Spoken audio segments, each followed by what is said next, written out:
Kaiserganj seat को लेकर Bharatiya Janata party आलाकमान नेताओं के सामने असमंजस की स्थिति सामने आ चुकी है, क्योंकि खबरों के अनुसार बृजभूषण शरण सिंह का टिकट काटकर उनके ही किसी पसंदीदा व्यक्ति को टिकट दिए जाने की चर्चा है। बीजेपी ने यह बृजभूषण को ऑफर दिया, लेकिन बृजभूषण ने इस ऑफर को सिरे से नकारते हुए साफ कहा कि वह ही चुनाव लड़ेंगे।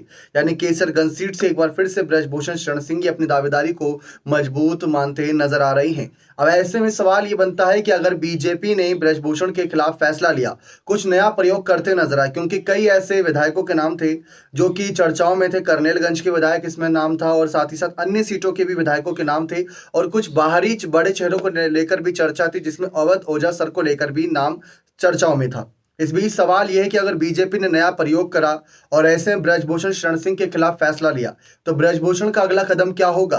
क्या बृजभूषण शरण सिंह फिर पार्टी से इस्तीफा देकर सपा की टिकट से चुनाव लड़ेंगे, जैसा उन्होंने साल 2009 में किया था?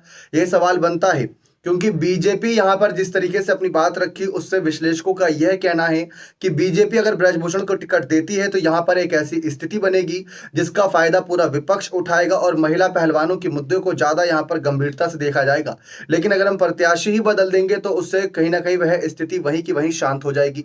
ऐसे में यहां पर बृजभूषण को ध्यान में रखकर पूरी तरीके से यह फैसला लिया गया, लेकिन बृजभूषण शरण सिंह का साफ फैसला है कि वह ही चुनाव लड़ेंगे।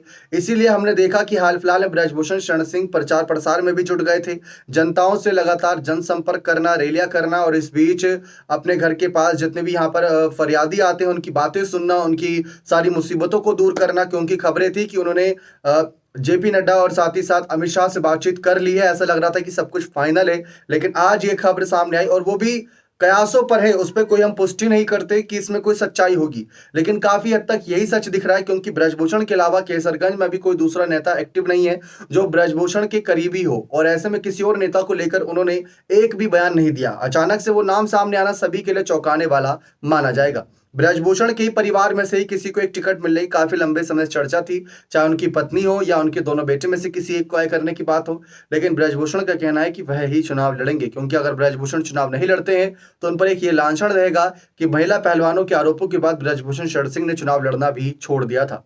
अब देखते हैं क्या फैसला रहता है। बने रहे चैनल के साथ। बहुत बहुत धन्यवाद।